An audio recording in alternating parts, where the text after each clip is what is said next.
Welcome to the Small Scape. Today's video is 8 things that you should have on your spring checklist. These are things that I have on mine because you are quite possibly going to be spending more time outside or you may not even be home. And that's just for spring. I mean, it's only going to get worse in the summer. So this will give you plenty of time to get things all sorted out. Number 1, break them down. You may have tanks. Those of us who have MTS, multiple tank syndrome, will have numbers of tanks all set up throughout the year. However, there may be some tanks that maybe you've lost some fish, or you're just, for other reasons that we're going to get to, you may not need anymore. Maybe you had a lot of quarantine tanks, you don't need them anymore. Now is a perfect time. The weather's nicer, you can clean them out outside, and you can get things all sorted out before the full, summertime festivities begin. So are there any tanks that you don't need anymore? Break them down and sell them, or put them in the garage like we do. Number 2, move them. This for a number of reasons. Do you need to move some tanks? I have throughout the years had tanks in the living room like this one here, which is perfect because you get to see them all the time. Put them, I highly recommend, and we're talking nano tanks here, so that's my bias. And the great thing is that you can very easily move those nano tanks. Put them in the living room, put them in the kitchen, keep them by your desk. I have always have a tank by my work desk at home, and that's a great work buddy. So especially in the spring and then come summer, when you're not spending as much time in the house, you're definitely going to want those tanks where you can see them all the time, where you spend all the time, because you don't want to neglect them and you want to spend lots of quality time with your fishy friends. That's just what I would recommend, and I love the tanks way more that are basically right in my face.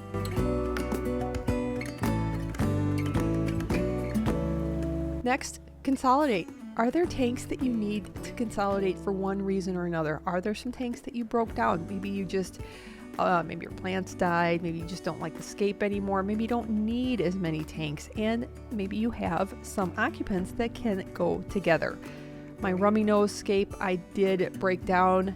I wanted to rescape it. And I also wanted to combine them with other fish. So my rummy nose got to spend some nice quality time with some CPDs, along with, now I think there's even a couple of sparkling gouramis in there, and it's just so much fun. It can be very interesting to combine inhabitants. Just make sure that they can get along and that there's plenty of room for them to definitely live their best life.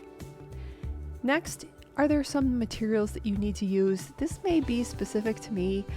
I am really bad at bringing in plants. I may not have this quantity of plants. This one was from Flip Aquatics. They are a channel sponsor, and they were nice enough to send all these plants out to my 22-gallon, and I did get them in. But if I did not have a specific purpose for them and I just happened to get plants, I am really bad at just chucking them in another tank and just maybe forgetting about them or postponing it, procrastinating. Don't be like me.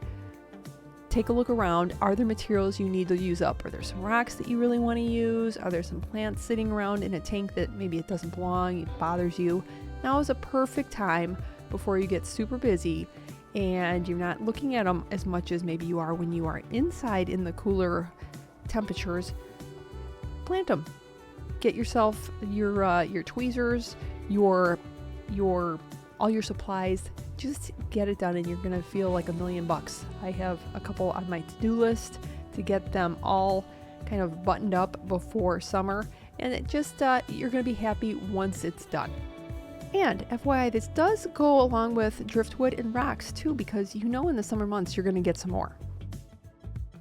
Don't add now. Well, this is just a public service announcement for those special fishy friends like the pea puffer or the scarlet batis, or any of your other fish that are picky eaters that maybe like live foods. Now may not be the best time to acquire them, set up a tank for them, because guess what? You may be going on vacations, you may not be home, you're going to need some fish sitters, and then that's just extra work. It's extra time that maybe you're not going to have to make sure they ate, to give them instructions. Oh, except for this tank, they eat this. This is how much.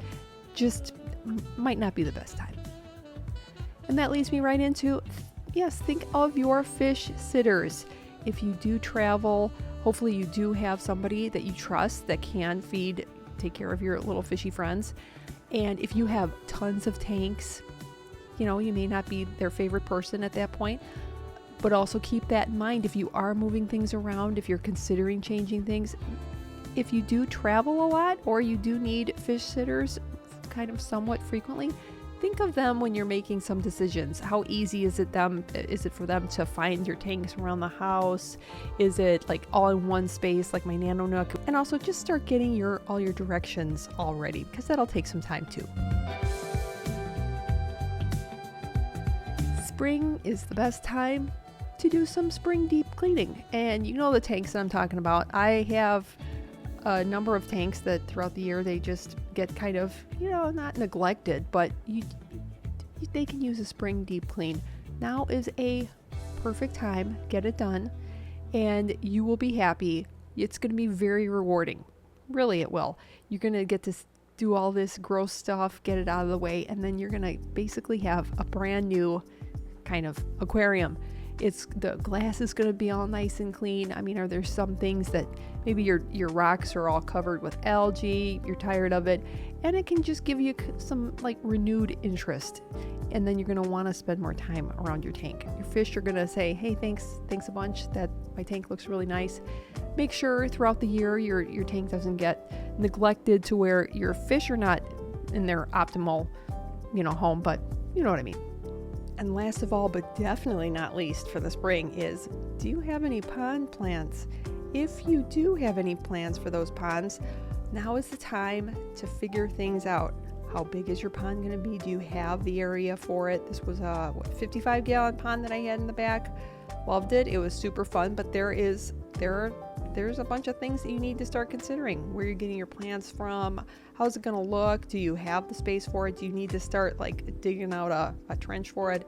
Or are you going to have like some sort of a tabletop? Now's the time to start looking and making sure, do you have not only the plants, but do you have the fish? Do you have them inside? Are you going to acquire? Have you always wanted to have fish out in a pond? Are you going to order them? Now's the time to decide, what do you want? How many do you need? What time do you need them in by? Because we're looking at May. This is coming out right before May starts, and that's typically in the Midwest here in the Chicagoland area. That's typically when I've set up my pond, in the month of May. Make sure you have your heater, you have your electrical source to get that heater running in the back, and then start scoping out like how do you want the layout to be? How many fish do you want? Is there fish that you've always wanted to breed? Just keep all those things in mind. So thanks so much for watching. Happy spring and good luck. Oh, and definitely let me know, are you going to be doing a pond this year?